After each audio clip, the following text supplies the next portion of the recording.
Je bénis le nom du Seigneur pour vos vies, pour ma vie. Et je remercie encore une fois de plus les serviteurs de Dieu qui m'ont donné ce privilège. Amen. D'être cet instrument que Dieu utilisera pour bénir son peuple, afin que son nom seul soit béni. Amen. Apocalypse 12, verset 11. Ils ont vaincu à cause du sang de l'agneau et à cause de la parole de leur témoignage. Et ils n'ont pas aimé leur vie jusqu'à craindre la mort. Amen. Ils ont vaincu à cause du sang de l'agneau et à cause de la parole de leur témoignage. Amen. Ce qui m'interpelle d'abord dans ce verset, c'est le mot vaincu. Amen. Ce mot traduit le fait qu'il y a eu un combat. Amen. Entre deux camps différents. Ils ont vaincu à cause du sang de l'agneau. Amen. Ça met en évidence ici la puissance du corps et du sang de Christ. Mais la question que je me pose, c'est ils ont vaincu, mais quoi? Amen. Qu'est-ce que le sang veut vaincre en nous? Qu'est-ce que le sang veut vaincre en nous? Jean 8, verset 32. Amen. Amen. Vous. Le vous là, c'est toi, le vous là, c'est moi. Vous connaîtrez la vérité et la vérité vous affranchira. En réalité, la première mission du sang de Jésus dans nos vies, c'est nous. Le sang là a besoin d'abord de te vaincre, avec ton accord bien sûr. Tu dois permettre à ce que ce sang là vainque plusieurs caractères en toi. Parce qu'il est clair, nous sommes des pécheurs. Il dit dans Jean 3, verset 16, Dieu a tant aimé le monde, il a envoyé son Fils unique, afin que quiconque croit en lui ne périsse point, mais qu'il ait la vie éternelle. Le sang de Jésus, c'est d'abord personnellement pour toi, pour ton caractère, pour ce qui ne glorifie pas Dieu en toi. Donc, nous remarquons aujourd'hui, lorsque un nouveau chrétien a connu ou a entendu parler de Jésus, un temps, il a le zèle, quoi. Il est zélé, il veut parler de la parole de Dieu à tout le monde. Il entend, donc il est zélé, donc il est motivé, il veut faire tout. Mais après un temps, il se refroidit. Ce même zèle, cette même intensité qu'il avait au départ diminue. Pourquoi? Parce qu'il n'a pas compris que Dieu, manifesté en Jésus-Christ, veut d'abord la personne qui a entendu ce témoignage. Dieu te veut d'abord en premier. Tu ne vas pas entendre parler de Jésus et après d'un beau matin, tu te décides de te lever, tu commences à prêcher, tu commences à te lever contre les esprits de ta famille, contre les esprits du village, du voisin. Tu pries même pour les gens. Non. Travaille d'abord ce Jésus-là en toi. Ce Jésus-là a besoin d'habiter en toi. C'est toi premièrement qu'il veut. Il va se lever à prier. Il a entendu que Dieu est ceci, Dieu est cela. Le zèle. C'est ce que la Bible déclare, le zèle amer. Le zèle amer. La parole de Dieu, c'est d'abord pour l'homme individuellement. L'homme individuellement. Ils l'ont vaincu. Le vaincu là, c'est toi, c'est ton caractère d'abord. Avant d'être un instrument que Dieu utilisera pour sauver les autres. On dit bien que la bonne charité commence par soi-même. Soi-même d'abord. Il faut d'abord que je sois sauvé pour voir maintenant comment sauver mes frères. Pour voir maintenant comment sauver ma famille. Amen. Mon quartier, mes amis.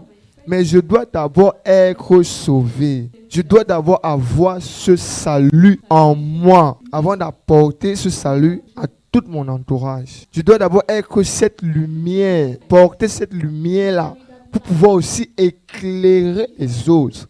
Amen. À cause de la parole de leur témoignage. C'est aussi ton témoignage qui va attirer les gens. Amen. Ton témoignage, vous connaîtrez la vérité et la vérité vous affranchira. Nous devons d'abord être affranchis individuellement. Voilà pourquoi la communion est là ce matin. Ouvrons aussi nos Bibles dans Hébreux 10, verset 22. Hébreux 10, verset 22. Hébreux chapitre 10 au verset 22. Approchons-nous avec un cœur sincère dans la plénitude de la foi, les cœurs purifiés d'une mauvaise conscience et le corps lavé d'une eau pure. Amen. Amen. Ce passage traduit comment nous devons nous approcher devant ce grand mystère avec un cœur sincère.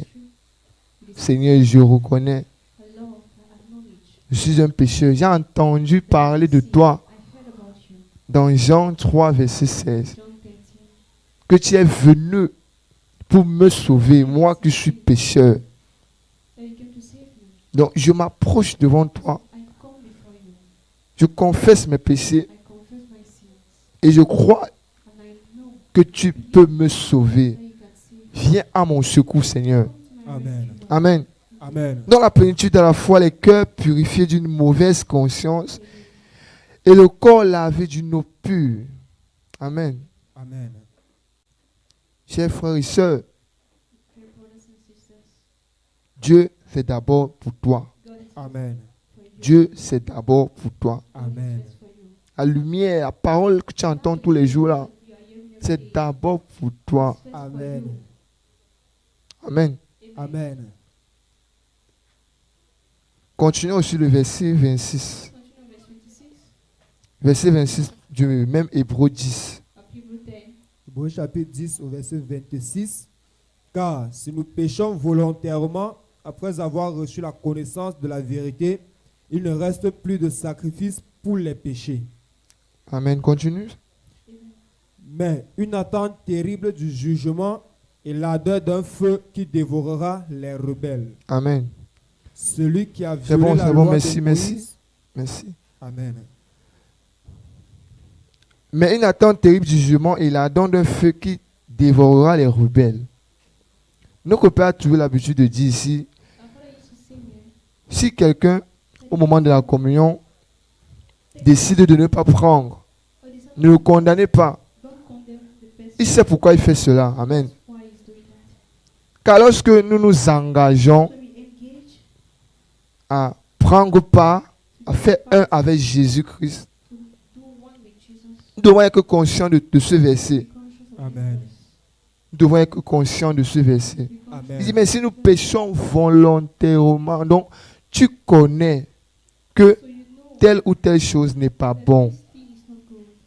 mais tu t'engages à prendre la You communion engage yourself to be the communion qui nous invite that invites us à laisser tous to nos péchés, to leave our sins. et après cela, tu t'engages encore After again you à aller dans ces mêmes péchés-là. Amen. engage that same Il dit bien, un jugement terrible t'attend.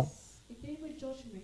Donc, mon frère, ma soeur, si tu sais réellement You know que tu n'es pas prêt à t'engager, you're ready to à marcher selon la vérité de Dieu, walk according to cette personne n'est pas faite. On ne dit pas que après la communion, là, tu dois être automatiquement saint. Non. After the communion you should be holy. D'être automatiquement saint. Non. Personne n'est Holy or parfait. Nous sommes tous des pécheurs. we are all sinners. Mais il dit bien, l'Esprit nous soutient dans nos faiblesses, dans 1 Corinthiens. Help us in our weaknesses. Donc en prenant ce corps et ce sang ce matin, By taking this body and this blood this morning, tu t'approches avec un cœur sincère. be sincere. Seigneur, je ne peux pas. The Lord, I can't. Aide-moi. Help me. Aide-moi, Seigneur. Cette situation, ce caractère, This situation, this character. aide-moi à m'en sortir. Et Dieu nous aidera. Amen. God will help. Dieu nous aidera. God will Amen. help us. Dieu n'abandonne pas ses enfants God doesn't abandon qui his se children tournent vers lui. that turn to him. Seigneur, je suis un Lord, pauvre pécheur. I am just a sinner. Et beaucoup, en allant à la communion, font beaucoup de prières. Many going to the Non. communion are doing a lot of praying. Chaque chose a son temps. But each thing Seigneur, délivre-moi de l'orgueil, délivre-moi du mensonge, délivre-moi de ceci, de... Non. Prends un caractère, you just take one character, insiste là-dessus. insist on it. Ce que notre Père nous apprend ici. That's what our Un Father caractère, says. prends Take one un caractère. One, Seigneur, je signe sur ça Lord, I hold it jusqu'à ce que je vois que tu m'as I délivré. that you have delivered me Un caractère à la fois, une chose à la fois, at a time. jusqu'à ce que Dieu te délivre de cette situation. Deliver us from that situation. Amen. Amen. Amen. Bénis le nom de l'Éternel pour sa vie, pour nos vies, The Lord for our lives. et que sa parole qui est sortie ce matin Came on this morning. entre dans les cœurs Enter in the afin so that de transformer nos vies. Amen. Amen. Que le nom du Seigneur soit béni. Amen. Te retournons toute la gloire, Père éternel, car tu es Dieu. En dehors de toi, il n'y a point d'autre Dieu. Béni sois-tu, Père, pour tout. C'est au nom de Jésus que nous avons ainsi prié. Amen. Amen. Amen.